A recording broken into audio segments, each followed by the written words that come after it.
I witness news కి స్వాగతం. ముందుగా ముఖ్యాంశాలు. సుపరిపాలన అంటే ప్రజలను ఇబ్బంది పెట్టడమా? కూటమి ప్రభుత్వంపై మాజీ మంత్రి సాకే శైలజానాథ్ ఆగ్రహం.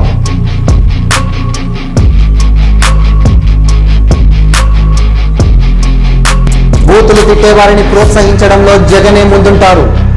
వైఎస్ జగన్ ను ఎద్దేవా చేసిన ఎమ్మెల్సీ బీద రవిచంద్ర యాదవ్. మాట్లాడితే సుపరిపాలన అందిస్తున్నది కుటుంబ ప్రభుత్వం అని చెప్తున్నారు. సుపరిపాలన అన్నదానికి అర్థం ఏమైనా మారిందా అని ప్రశ్నించారు మాజీ మంత్రి సాకే శైలజానాథ్. సుపరిపాలన అంటే దళితులపై దాడులు, మహిళలపై దాడులు, ప్రతిపక్ష నాయకులపై కేసులు, ఇవేనా సుపరిపాలన అంటే అని ప్రశ్నించారు శైలజానాథ్. రాష్ట్రంలో పరిపాలన సాగుతూ ఉందా అని మేము స్పష్టంగా అడగాలనుకున్నాం. మాకు చూస్తూ ఉంటే ఇక్కడ ప్రజాస్వామ్యబద్ధంగా పరిపాలన కానీ లేక పరిపాలన కానీ జరగడం లేదు అన్నది నాలాంటి వాళ్ళకున్న అభిప్రాయం. మీరు ఎప్పుడు సుపరిపాలన గురించి మాట్లాడుతూ ఉంటారు. అసలు సుపరిపాలనకు అర్థం ఏమైనా ఈ కాలంలో మారిందా? సుపరిపాలన అంటే స్కాములు, దళితులు మహిళలపైన అత్యాచారాలు, అట్లాగే ఉద్యోగులపైన అరాచకాలు, ఈ విధంగా ఉండడమే సుపరిపాలన అనుకుంటా ఉన్నారా? లేక ఇసుక, మన్ను, సారాయి, అందులో జరిగే దోపిడీనే మీరు సుపరిపాలన అని చెప్పాలనుకుంటా ఉన్నారా? దెందులూరు మాజీ MLA కోటారు Abbayya Chowdary palm oil తోటలోకి అక్రమంగా కొంతమంది టీడీపీ వారు ప్రవేశించి దౌర్జన్యం చేయబోగా అడ్డుకున్నారు వైఎస్ఆర్ కాంగ్రెస్ పార్టీ నాయకులు, కార్యకర్తలు. ఆ విజువల్స్ ఇప్పుడు చూద్దాం.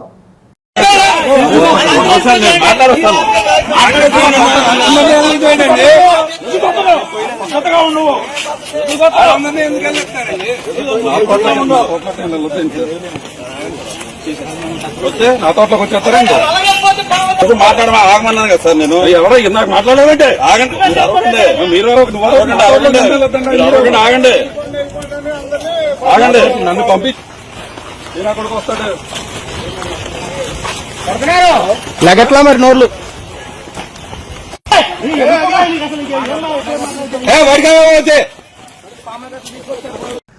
తన పిల్లలకు ఎటువంటి ఇబ్బందులు లేకుండా చదివించుకోవడానికి కూటమి ప్రభుత్వం తల్లికి వందనం పేరుతో ఇంట్లో ఎంతమంది పిల్లలు ఉంటే అంతమందికి అకౌంట్లో డబ్బులు వేసి వారికి ఆర్థికంగా ఆదుకుంటుందని ఈ కూటమి ప్రభుత్వం అని అన్నారు వర్లరామయ్య.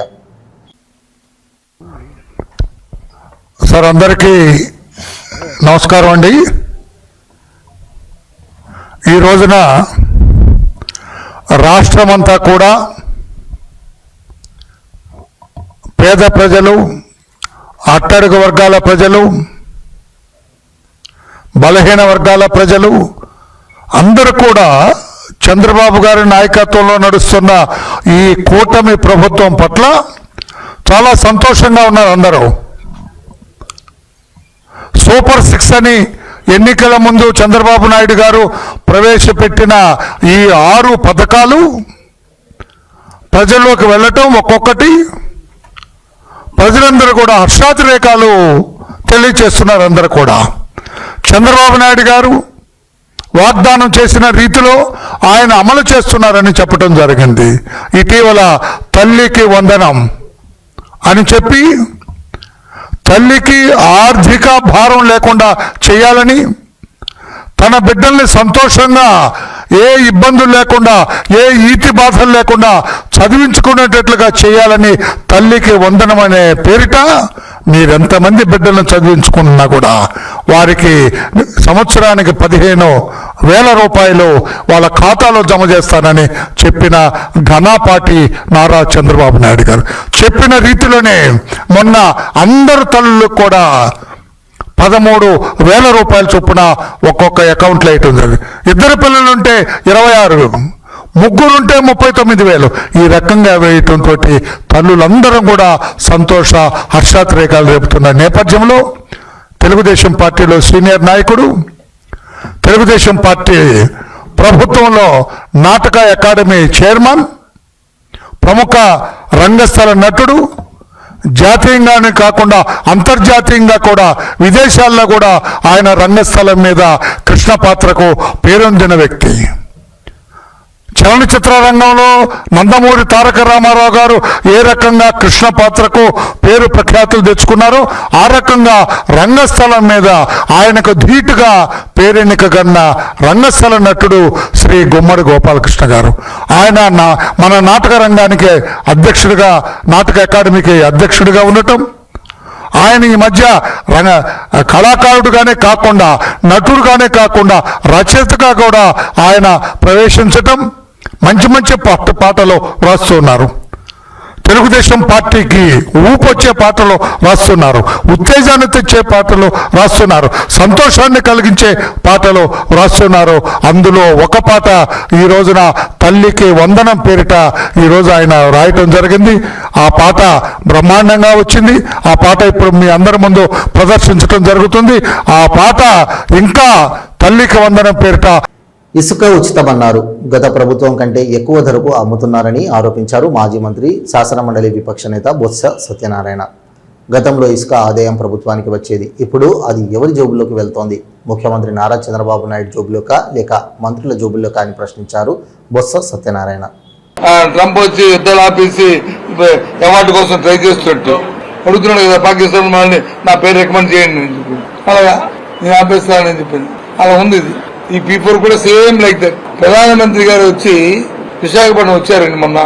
ఏ విషయంలో వచ్చారు? యోగాడే. ఓకే, యోగాడే వచ్చారు. దానివల్ల విశాఖపట్నం ప్రాంతానికి వచ్చిన లాభం చెప్పానండి.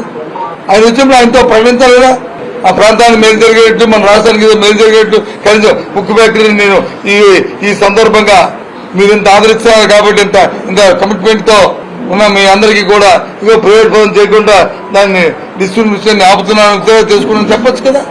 ఎందుకు చెప్పలే? ఎందుకు చెప్పించదు? ఎంతసేపు తాను అనుకుని ఒకళ్ళు పొగుడుకోవడం తప్ప ఏం జరిగింది అక్కడ? ఫ్రీ ఇసుక అన్నారు. ఓకే, సంతోషం. మేము వచ్చి అక్కడ రీచ్ లోను దాని ఖర్చు, ఎక్స్ప్రెషన్ ఖర్చు 450 రూపాయల టన్నుకి అయిన ఖర్చు రెండు కలిపి అయితే 1100 లేదా 1500 లేదా 2000 రూపాయలు బోర్డులు పెట్టి ఎంత బోర్డు పెట్టి అది వసూలు చేసేవాళ్ళం. అవునా కదా? చూసుకోండి. ఏ రీచ్ అయినా బోర్డు పెట్టి ఇదిగో ఇక్కడ ఈ టన్నుకి ఈ 1100 రూపాయలు కట్టాలి, లేకపోతే ఎందుకు 1000 రూపాయలు కట్టాలి, లేదా 450 ఇది ఇంకో 200 రూపాయలు ఖర్చు 600 రూపాయలు కట్టాలని బోర్డులు పెట్టి అక్కడ దాన్ని పెట్టి మేము చేసాం. ఇప్పుడు ఉచితం అన్నారు. ఇప్పుడు మరి 5000 రూపాయలు 10,000 రూపాయలు ఇప్పుడు మరి వసూలు చేస్తారు కదా. ఆ డబ్బులు ఎవరికి వెళ్తున్నాయండి? గత ప్రభుత్వం కంటే తక్కువ చేశారా? గత ప్రభుత్వంకి నాకు ఆదాయం వచ్చింది. టన్నుకు 450 రూపాయలు లెక్కన ప్రభుత్వంకి ఆదాయం వచ్చింది. అంటే లారీకి 4,500 ఆదాయం వచ్చింది. ఈ ప్రభుత్వం ఆదాయం లేదు, కానీ రేటు మాత్రం తగ్గలేదు. మరి ఎవరికి వెళ్ళిపోతుంది డబ్బు? ఎవరికి వెళ్తుంది? ముఖ్యమంత్రిగా, మంత్రులుగా, ఎంపీలుగా, ఎమ్మెల్యేలుగా, లేకపోతే కింద ఉన్న వర్కర్లుగా ఎవరికి వెళ్తుంది? అల్టిమేట్ గా ఎవరికి భారం? కొనుక్కోవాలి భారం కదా, వినియోగదారుడికే కదా. వినియోగదారుడికి గత ప్రభుత్వం కంటే తక్కువగా కదా.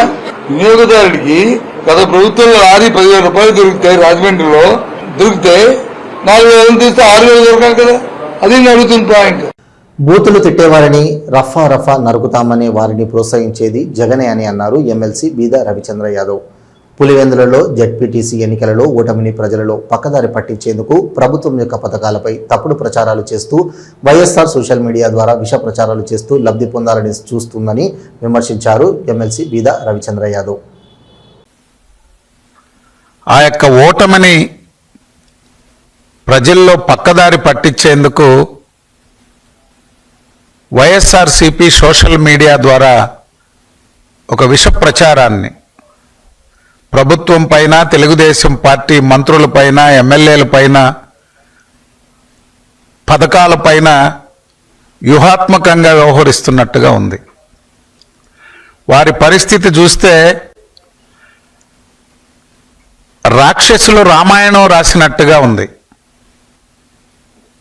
చంద్రబాబు నాయుడు గారన్న తన పరిపాలనలో చిన్న తప్పులను కూడా సహించడు, క్రమశిక్షణకు మారుపేరు అనేటువంటిది చంద్రబాబు నాయుడు గారు. అది పార్టీ అధ్యక్షుడిగా, ముఖ్యమంత్రిగా తన పరిపాలన ద్వారా ఈ దేశానికే ఒక విజనరీ ఉన్నటువంటి నాయకుడు ముఖ్యమంత్రిగా చంద్రబాబు నాయుడు గారి పేరు దేశమంతా మారుమోగుతుంటే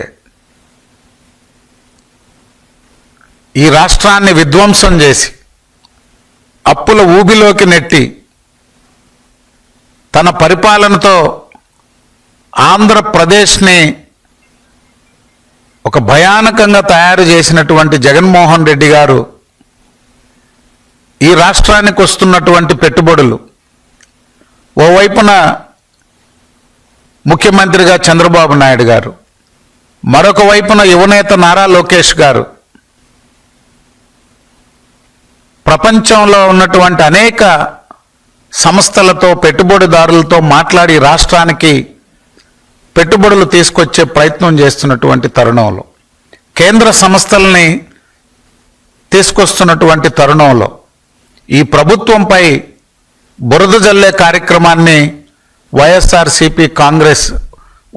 కాంగ్రెస్ పార్టీ ఓ పథకం ప్రకారం నడుపుతున్నది. తిరుమల పవిత్రతను వైసీపీ ముఠా నీచ రాజకీయాలు భ్రష్టు పట్టిస్తున్నాయని అన్నారు యాదవ కార్పొరేషన్ చైర్మన్ నరసింహ యాదవ్.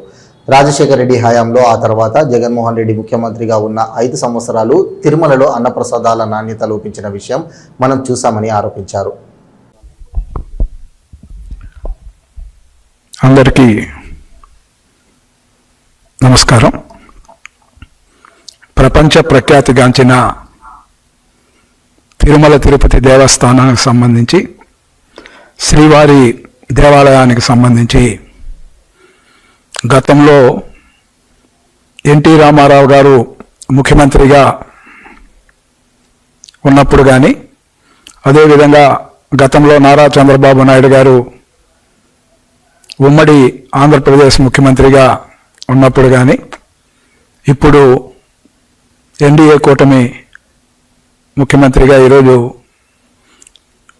1 సంవత్సరం 4 నెలల కాలంలో తిరుమల తిరుపతి పవిత్రతను కాపాడే విషయంలో కానీ, అదేవిధంగా స్వామివారి ప్రతిష్టను ఇనుమడింపజేసే కార్యక్రమాలు కానీ, సామాన్య భక్తులకు సంబంధించి పెద్దపీట వేసే విషయంలో కానీ, ఏదైతే తెలుగుదేశం పార్టీ మొదటి నుంచి కూడా తిరుమల తిరుపతి దేవస్థానానికి సంబంధించిన టీటీడీ చైర్మన్ల నియామకంలో కూడా ఏదైతే భక్తులు మనోభావాలను గౌరవించే వ్యక్తులు, స్వామివారికి సేవ చేయాలనే దృక్పథం కల వ్యక్తుల్ని, అదేవిధంగా స్వామివారి ప్రతిష్టను ఇనుమడింపజేసే వ్యక్తుల్ని అక్కడ చైర్మన్లుగా నియమిస్తూ రావడం రాష్ట్ర ప్రజలే కాకుండా ఉమ్మడి రాష్ట్రంలో తెలుగు వారందరూ కూడా చూశారు. ప్రపంచవ్యాప్తంగా ఉన్న తెలుగు వారందరికీ తెలుసు.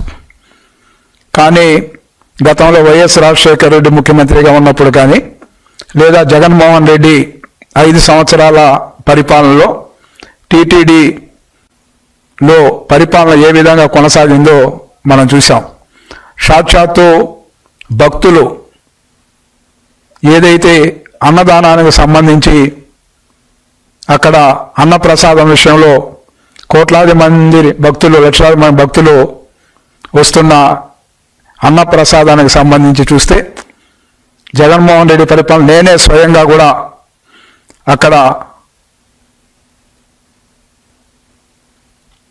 అన్నదానం ఏ విధంగా జరుగుతుందనే పరిశీలనార్థం నేనే వెళ్ళడం జరిగింది. స్వయంగా ప్రత్యక్ష సాక్షి నేనే. శ్రీశైలం ఎమ్మెల్యే బుడ్డా రాజశేఖర రెడ్డిని వెంటనే అరెస్ట్ చేయాలంటూ నంద్యాల జిల్లా ఎస్పీ ఆదిరాజ్ సింగ్ రాణాను కలిసి వినతిపత్రం అందజేశారు జీపీఎస్ రాష్ట్ర అధ్యక్షుడు రాజు నాయక్.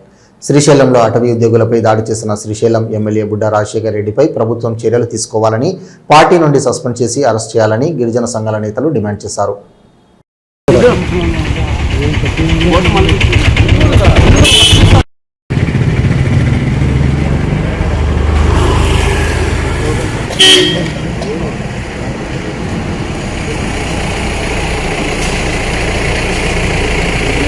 ఎమ్మెల్యే ఏదైతే ఫారెస్ట్ అధికారుల పైన గిరిజనులపై దాడి చేశారో దీన్ని పూర్తి స్థాయిలో ఖండిస్తాను.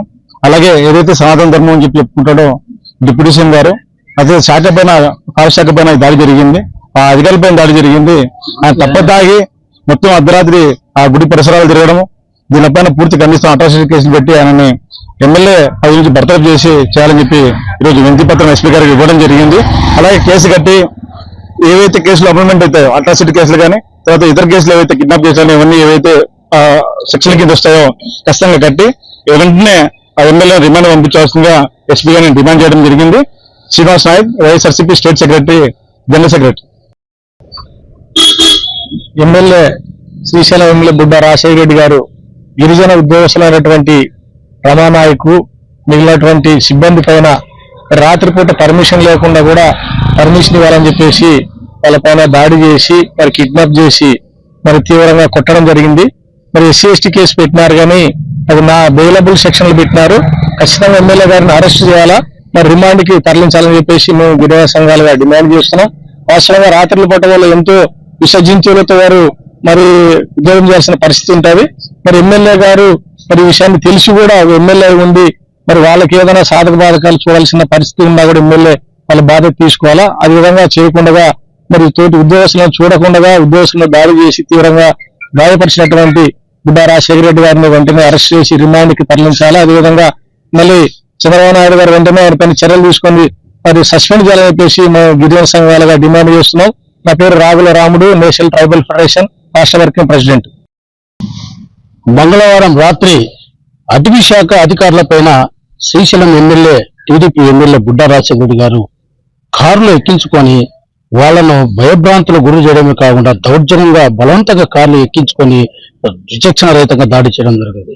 ఎంత దుర్మార్గం! అసలు ప్రజాస్వామ్యంలో ఉన్నామా? అసలు మనకు స్వతంత్రం వచ్చిందా లేకుంటే బ్రిటిష్ కాలంలోనే మనం నివసిస్తున్నామా అనేది అర్థమవడం లేదు. అసలు అధికారుల మీద కొట్టడం అనేది ఒక ఎమ్మెల్యే బాధ్యతాయుతమైనటువంటి ఎమ్మెల్యే గారు అసలు మీరే రక్షించాల్సినటువంటి ఒక ఫారెస్ట్ అధికారుల పైన, అదే లాండ్ ఆర్డర్ ఉపయోగించినటువంటి పోలీస్ అధికారుల పైన మీరు ఎవరు? అసలు మీరు అనుచరులను తీసుకుపోయి ఆ టైంలో అర్ధరాత్రి టైంలో శిఖరం వద్ద శ్రీశైలం ఘాట్ నుంచి శిఖరం దగ్గర ఎక్కించుకొని చేయి చేసుకోవడమే కాకుండా మీరు గెస్ట్ హౌస్ కాడ కాళ్ళ కింద కూర్చోబెడతారా? అసలు మీ బానిసలుగా మమ్మల్ని ఎంత అసలు ఏమనుకుంటున్నారు? అసలు ఫారెస్ట్ అధికారులు నిజంగా వాళ్ళు కంటతడి పెట్టుంటే నీ ఉద్యోగం ఎందుకు చేస్తున్నామా అనేది అర్థం కావట్లేదు. మేము సాయం మాకు శరణం అన్నట్టు వాళ్ళు ఇవాళ చెప్తా ఉన్నారు. మేము నిజంగా చెప్తా ఉన్నాం, మా గిరిజనుల పైన జోలికి వస్తే గిరిజన జాతి ఊకుండదు. మాది రాష్ట్ర వ్యాప్తంగా మా గిరిజన సంఘాలు అందరూ ఏకమై ఈ దురాగతానికి, ఈ దాష్టికానికి పాల్పడినటువంటి ఎమ్మెల్యే పైన కఠినంగా శిక్ష పడాలా. అందుకే ఈ రోజు గౌరవ ఎస్పీ గారి దగ్గర వచ్చి వినతి పత్రం ఇవ్వడం జరిగింది. మేము రాష్ట్ర వ్యాప్తంగా ఆందోళన చేపడతాం. ఖచ్చితంగా ఆయన పైన కిడ్నాప్ కేసు నమోదు చేసి ఎస్సీ ఎస్టీ అట్రాసిటీ కింద అతను అరెస్ట్ చేసి పార్టీ నుంచి సభ్యత్వం రద్దు చేయాలని చెప్పి ఇవాళ నేను డిమాండ్ చేస్తా ఉన్నాను. కె రాజునాయక్, గిరిజన సమాఖ్య రాష్ట్ర అధ్యక్షుడు. తిరుమల శ్రీవారిని నూతన దంపతులు నాగచైతన్య శోభిత దర్శించుకున్నారు. గురువారం ఉదయం వీఐపీ ప్రారంభ విరామ సమయంలో నాగచైతన్య శోభిత దంపతులు స్వామివారి సేవలో పాల్గొన్నారు. దర్శనం అనంతరం రంగనాయకుల మండపంలో నాగచైతన్య దంపతులకు వేద పండితులు వేదాశీర్వచనం అందించారు.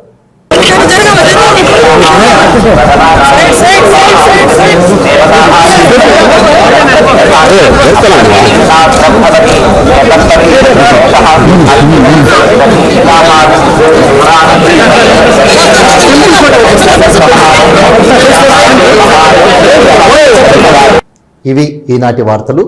చూస్తూనే ఉండండి న్యూస్.